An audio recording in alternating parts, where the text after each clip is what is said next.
पीछे से लियोगे।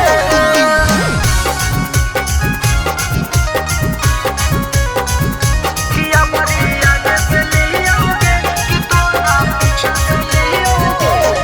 हरे मान जो ना सूरज छोटू बतिया हमार रे। चल शादी कर ले बई गाँव में होते ससुराल के। सपना मत देख। हरे मान जो ना सूरज छोटू बतिया हमार रे। चल शादी कर ले बई गाँव में होते ससुराल के। खींच खींच फोटो के उहे सहारे हियोगे।